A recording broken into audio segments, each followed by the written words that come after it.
Hi everyone, it's Jacob Austin here and welcome to episode 146 of the Subcontractors Blueprint, the show where subcontractors will learn how to ensure profitability, improve cash flow and grow their business. Today's episode is all about the art and the science of serving a notice. We're covering what contracts actually require, how to find who to serve on, and critically, how to do all of that without torching your working relationship. So, let's dig in.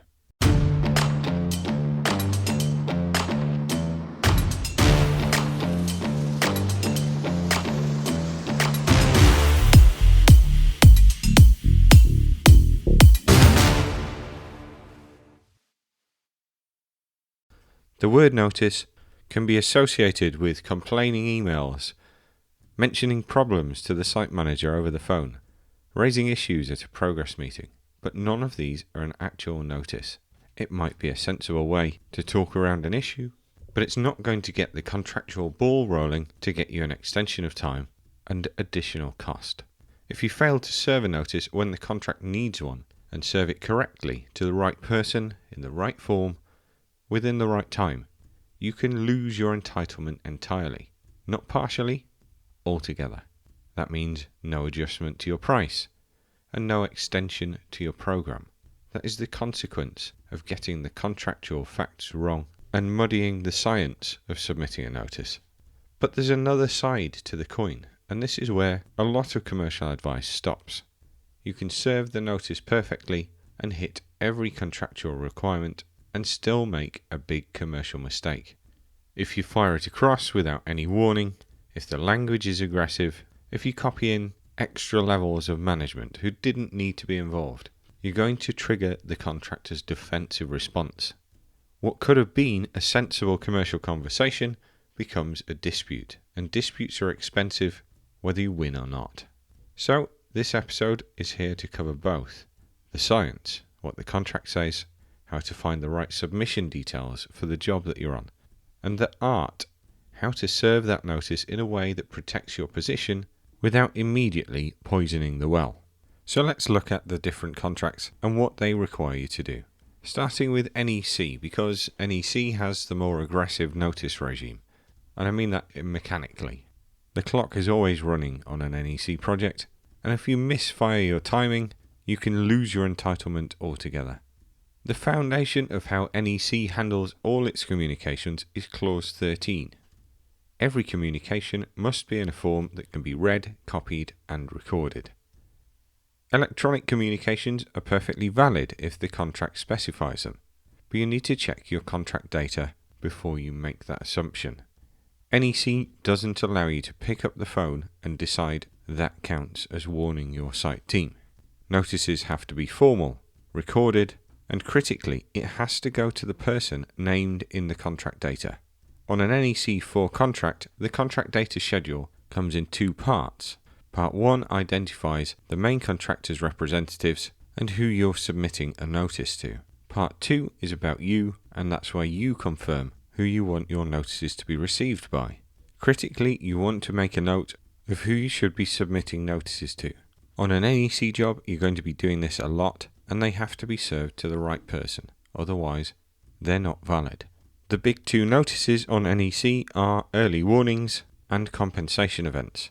Under an NEC subcontract, you have a duty to notify your contractor as soon as you become aware of anything that could increase the prices, delay completion, delay a key date, or impair the performance of the finished work. In other words, anything affecting time, cost, or quality you need to raise and discuss with the contractor. Some people think of early warnings as a sign of weakness, but they're not admitting failure. They're a contractual obligation.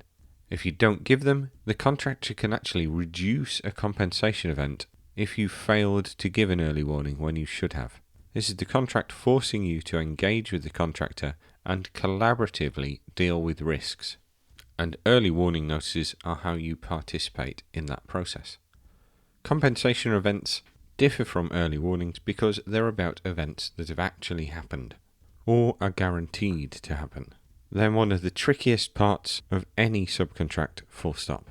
That is for two reasons. Firstly, the time bar. If a compensation event hasn't been notified to you by the contractor, you have to notify it yourself, and you've got to do that within 8 weeks of becoming aware of it. 8 weeks is the standard timescale. That is often shortened by contractors in their standard amendments. If you miss that 8-week window, you're not entitled to any adjustment to the price or the completion date. The contract is really clear about that. It doesn't say the contractor can still consider it at their discretion. It says you lose entitlement. The other reason why it's so dangerous is because it's a single bite at the cherry approach. You get one chance to put on your table your full assessment of time and cost. That means you don't get to wait and see whether an event has actually caused you a delay in the first place. You need to have a guess at it, and you need to put that on the table in a one-stop shop, all-encompassing quotation. And it's that, coupled with the time bar, that makes it a particularly difficult mechanism to deal with.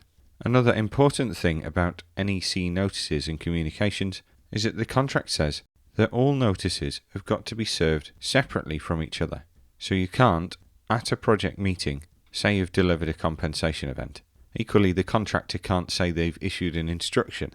They can discuss the instruction for sure, and they'll say, I'll issue you one later. Or they can issue you one via some contract management software during that meeting. But they must make a separate communication. And the same applies when you're submitting a compensation event. That means you don't send your application for payment with 3 compensation event notices alongside it.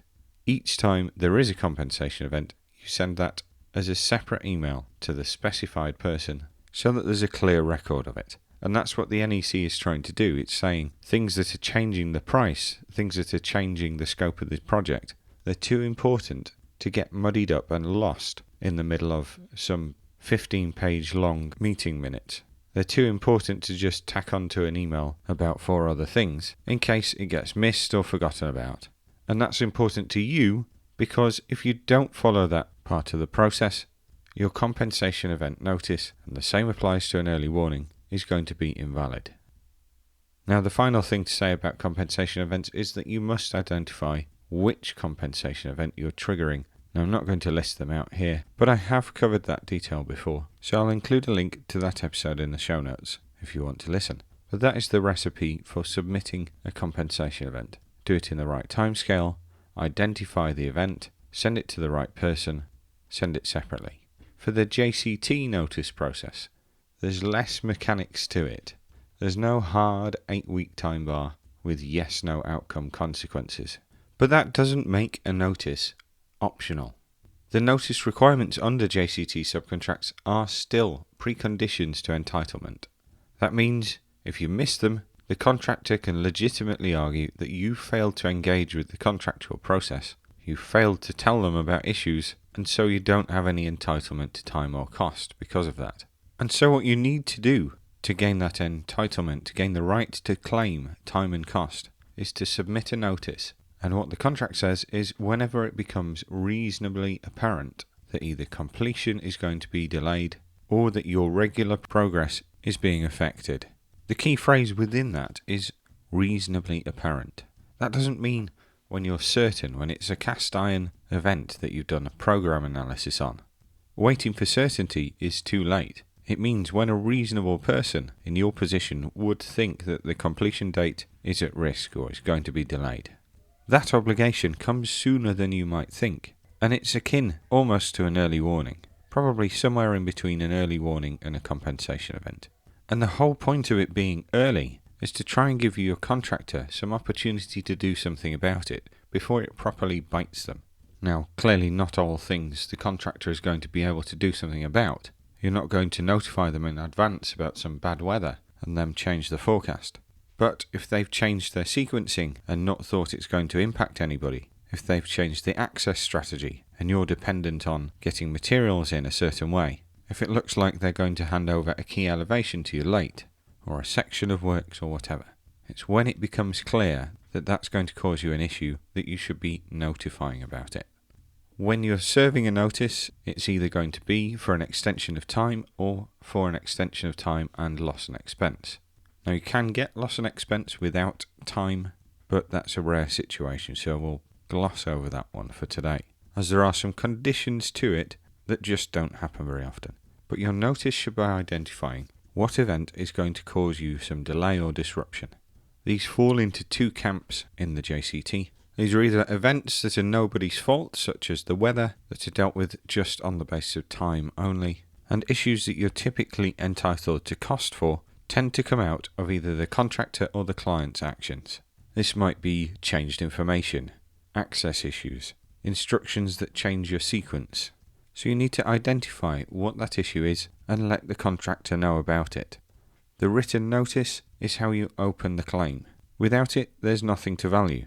The JCT process requires that the notice comes first, then once the costs are able to be ascertained, you can value it properly. Skipping giving the notice and going straight to a figure is not how the subcontract works, and the contractor is going to push back on that, especially if you're doing something like including a period in your application for payment that hasn't gone through the process of notifying the issue and communicating your entitlement first. It's not uncommon for disputes to start like that. You think you've got entitlement, there's some clear issues that everybody knows about it, you start claiming for amounts of money for it, but without the paperwork, you're not on a good footing contractually. And when it's as simple as writing a letter, there's no reason to not do it.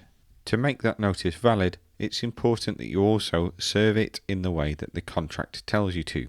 So for more recent contracts, your JCT 24, they're recognising electronic communication as a route to submitting notices. But, crucially, you've got to send it to the right address. It's no good emailing the contracts manager if it needs to go to the commercial director.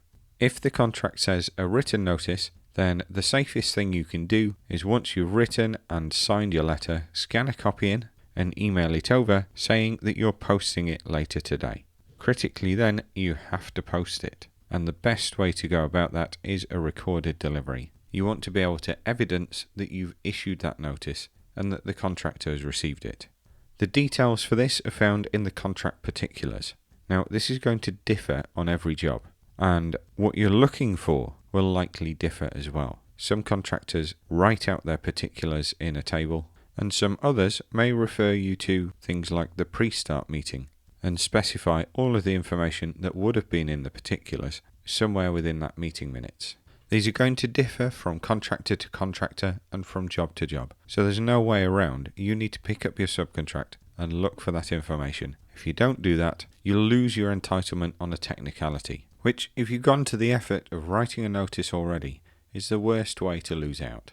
It's going to take you minutes to get it right and do it properly. And that leads us on to some common failure points. The first one of which is sending a notice, be it a compensation event or a notice, to the wrong person. You're emailing the site manager that you've been working with instead of the person named in the contract.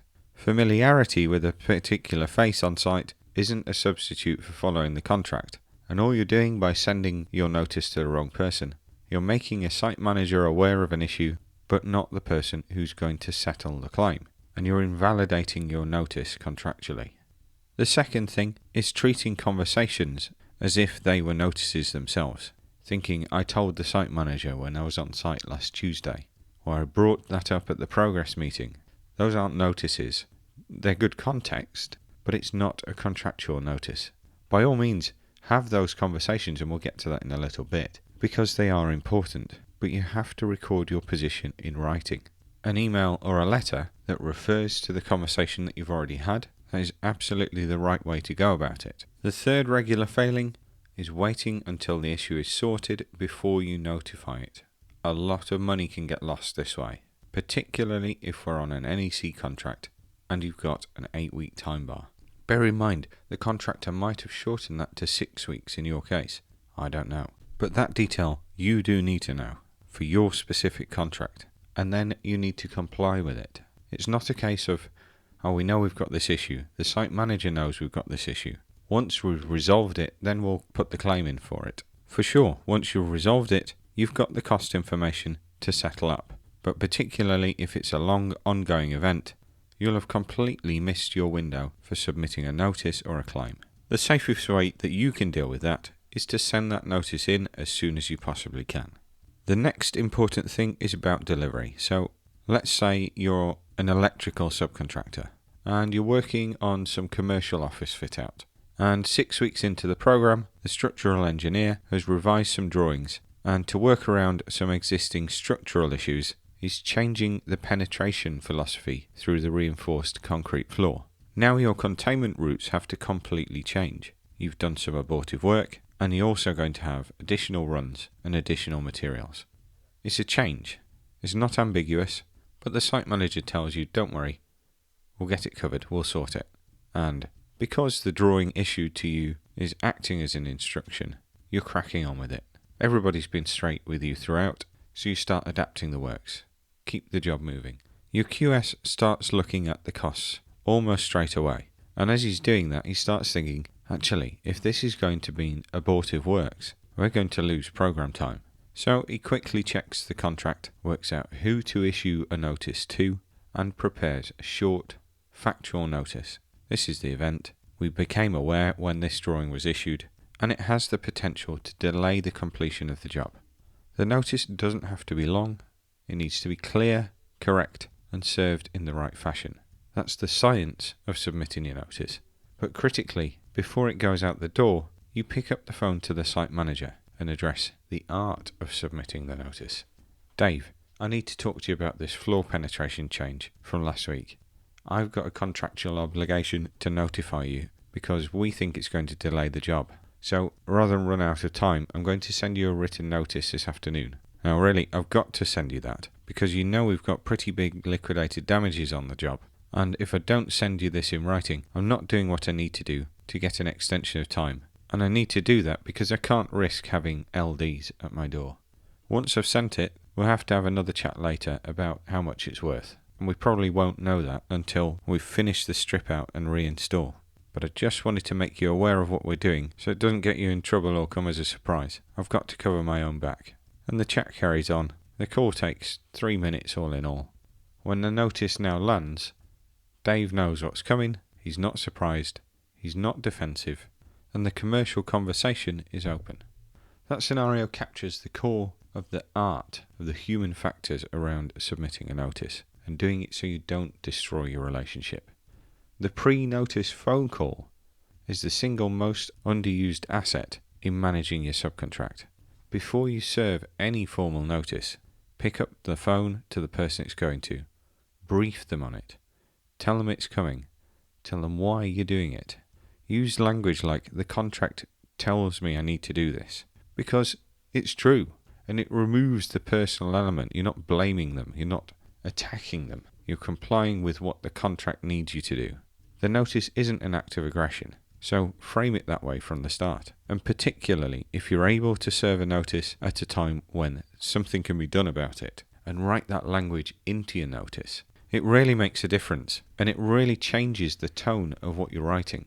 It's really important when you are writing to state facts neutrally.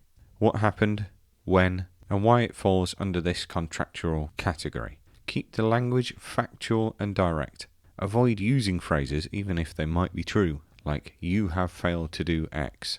Your team has consistently neglected to do X. That's not language that needs to be in a notice, it's language that's making a personal attack. Offer your help to try and mitigate the issue. You don't have to do any of that for free, but if you can do something for $5,000 that's going to save a month of program time that costs $200,000, you can work together to solve the problem like that, then everybody's a winner. If you close your written notice with a collaborative sentence, something like, we remain committed to resolving this matter and are happy to discuss it further at your convenience. It costs you nothing, but it shows that you want to resolve the issue together. Next, be really deliberate about who you write to and who you copy in. The contract needs you to issue your notice to the right people, which is non-negotiable, so follow that. But beyond that contractual requirement, think carefully about what each additional person you're copying in does to the dynamic. If you're copying in the contractor's commercial director when you've still got a good relationship with the site team, that's likely to escalate the matter in a way that's going to be difficult to reverse. So copy in who the contract requires and who you're directly dealing with about that issue, but no more, unless the relationship's already broken and escalation is a deliberate choice rather than a side effect. Avoid language that reads like a legal threat. The notice is the mechanism already. It doesn't need to be accompanied by a long declaration of consequences and pinning the blame on the donkey. The contractual remedies exist whether you list them or not. And a notice that states the facts and the clauses is more commercially effective than one that closes with warnings about adjudication. The first version shows a professional who knows their contract. The second version shows somebody who's trying to get a fight. The next thing to do is to speak about it after it's happened. Confirm the receipt. It doesn't have to be 2 minutes after you've sent it. Have you got that email? But I sent this last week. I sent this a couple of days ago. How do you want to deal with the next steps? What you want here is to keep the conversation open, keep it collaborative, and work together to solve the problem. As I said, working together doesn't mean working for free, but it means finding the best outcome for both of you so that you can move forward successfully. There is something to add here if it's a compensation event notice you've submitted. If the contractor responds and they say they want a quotation, you're going to have to forecast all of your costs associated with it. If that doesn't seem like a practical way to do it, you can agree with the contractor that you'll carry on working, that you'll get through the issue, but that you'll prolong the compensation quotation period for that particular event. That'll mean if you've genuinely got no way of knowing how much something's going to cost, that you can agree to get to the end of it and settle up with the facts later.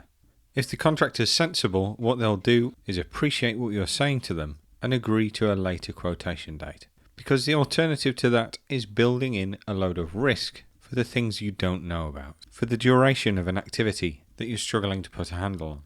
You're naturally going to take an overly pessimistic view to that, and this is where sometimes it's better for both of you if the contractor takes that bit of risk.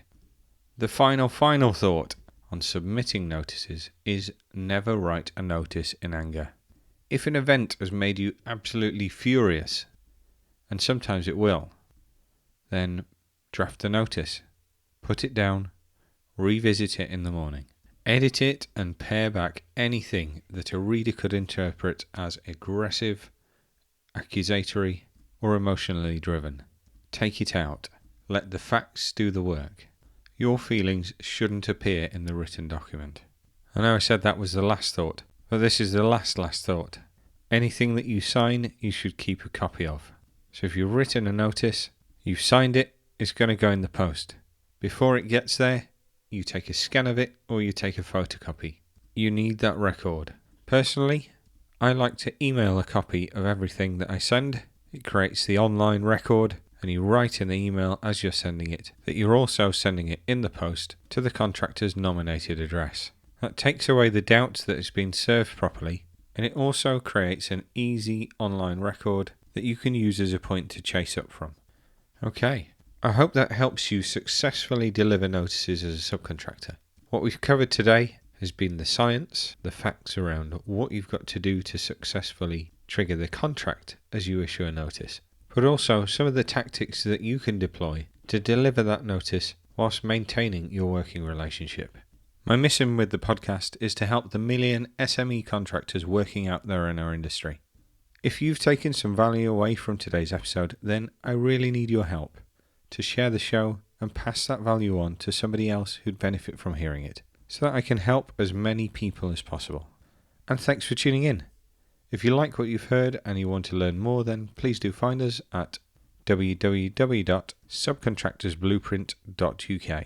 And we're also on all your favourite socials at Subcontractors Blueprint. And remember, miss the contract detail and the commercial risk falls on you. Thanks all. I've been Jacob Austin, and you've been awesome.